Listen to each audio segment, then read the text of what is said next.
Helping hand একটি সামাজিক সংগঠন। সারা বছর মানুষের পাশে থেকে কাজ করে চলেছেন এই হেল্পিং হ্যান্ড সংস্থার সদস্যরা।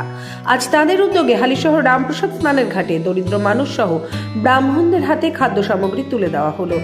আগামী দিনে কিভাবে কাজ করবে এই হেল্পিং হ্যান্ড সংস্থা শুনে নেব সরাসরি উদ্যোক্তাদের মুখে। Bureau report, news 24 Bangla live.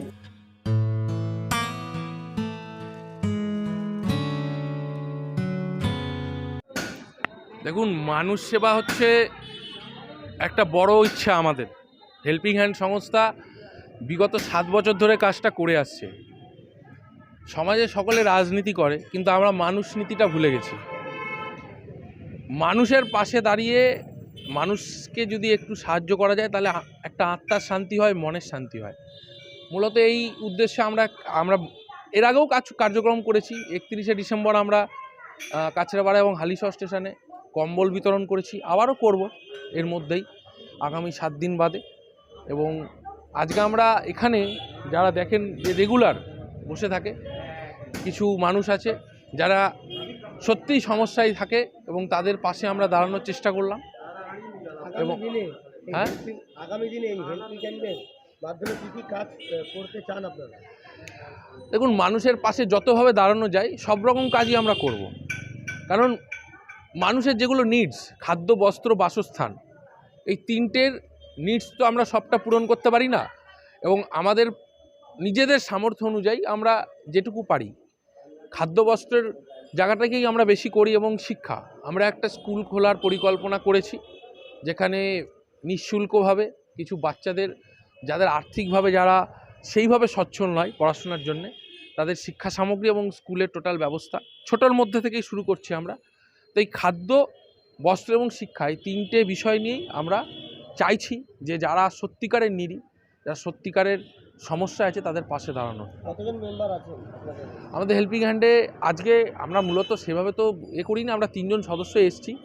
এখানে বিশিষ্ট আইনজীবী শুভজিৎ পাল এবং সাগর হালদারও আছে। সাগর হালদারও আমাদের কর্মী, সমাজকর্মী। সমাজের জন্য আমরা মূলত কাজ করি, অন্য পরিচয়টা আলাদা। সমাজের কাজ করাটাই আমাদের প্রধান উদ্দেশ্য। এখানে ওই 30 জন সম্ভবত হবে। আরও কিছু মানুষ আছেন যারা, তাদের কাছে আমরা যাব রামপ্রসাদ কালীবাড়ির ওখানে, সেখানে গিয়েও আমরা কিছু মানুষের হাতে এরপরে ওখানে খাদ্য সামগ্রী তুলে দেবো একটু বাদে। আমার নাম অভিমন্যু সূর্য। সবসময় দেখা যাচ্ছে যে শীতেতে আপনার শীত বস্ত্র দিচ্ছে, কখনো কোথাও স্কুলের ধারে যে দেখছি, আবার আজকে দেখলাম যে হালিশহর স্নান ঘাটে, যেখানে যারা গরিব আছে তাদেরকে আপনারা খাদ্য সামগ্রী তুলে দেবেন, কী বলবেন? দেখুন, হেল্পিং হ্যান্ড বিষয় নিয়ে নতুন কিছু বলার নেই। হেল্পিং হ্যান্ডটা আমরা 2017 ফাউন্ড করি। হেল্পিং হ্যান্ড 2017 থেকেই, বিশেষত লকডাউনে বীজপুরের অঞ্চলে বা এই বীজপুরের বাইরে হেল্পিং হ্যান্ড প্রতিদিন মানুষের পাশে থেকেছে। এটা নতুন করতে পেরেছে, আপনারাও ছিলেন তখন, দেখেছেন।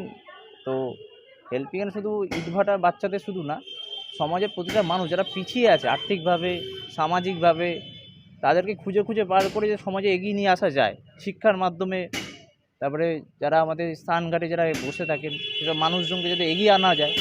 কারণ শীতকালে যে ঠান্ডা, সে ঠান্ডা আমরাই বাইরে বেরোতে পারি না গাড়িতে, সেখানে তাদের একটা কম্বল যদি আমরা, যাদের প্রয়োজন, আমরা এই প্রোগ্রামগুলো মঞ্চ করেও করতে পারতাম। মঞ্চের থেকে বড় কথা, মানুষের যাদের প্রয়োজন তারা যেন পায় জিনিসটা। এটা কি শুধু যে বীজপুরে না, বীজপুরের বাইরেও এই পরিষেবা পাবে? না, বীজপুর না, এটা ব্যারাকপুর জুড়ে বা কল্যাণী বা হুগলি, আমরা যতটা যেখানে মানুষের কাছে, আমাদের মেম্বার এখন বর্তমানে অ্যাক্টিভ মেম্বার আছে 157 জন মতো অ্যাক্টিভ। সব জায়গায় তারা ছড়িয়ে ছিটিয়ে কাজে ব্যস্ত থাকে, এবার সবাইকে তো প্রতিদিন পাওয়া যায় না। এবার আমাদের এখন এটা বীজপুরের বাইরেও হচ্ছে, রেগুলার যেটা বেশ হচ্ছে সেটা হালিশহর কাছড়াপাড়ার মধ্যেই হচ্ছে। এ হচ্ছে মেন আমাদের এখন সামনের যে আমাদের যে প্রোগ্রাম আছে, সেগুলো আমরা একটা রেগুলার, যেটা আগে আমাদের মাঝখানে বন্ধ হয়ে গেছিলো, যে রেগুলার মিনিমাম 50 থেকে 100 জন মানুষকে একবেলার জন্য আমরা খাবার দেবো। সে ডাল ভাত হতে পারে, সেটা ডিম ভাত হতে পারে, সয়াবিন ভাত হতে পারে। আমরা বলছি না বিরিয়ানি খাওয়াবো বা কোনো কিছু। তো বেশ কিছু পড়াশোনার সামগ্রী বা পড়াশোনার ব্যাপারে হেল্প করতো, ওখানে ক্লাসও করানো হতো, এখনও চালু আছে? এখনও চালু আছে।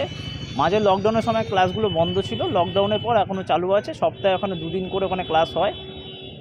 আর ইটভাটা স্কুলের বাচ্চাদের ক্লাস করানোর পিছনে একটাই উদ্দেশ্য, যাতে চাইল্ড লেবার যাতে না হয়, তারা যাতে বুঝতে পারে যে মানে অঙ্কটা বা ইংলিশটা এটা যাতে শিক্ষা পায়, যাতে কেউ ঠকাতে না পারে সমাজে, যাতে। আপনার নাম? আমার নাম, আমি শুভজিৎ পাল, আইনজীবী আর হেল্পিং হ্যান্ডের চেয়ারম্যান।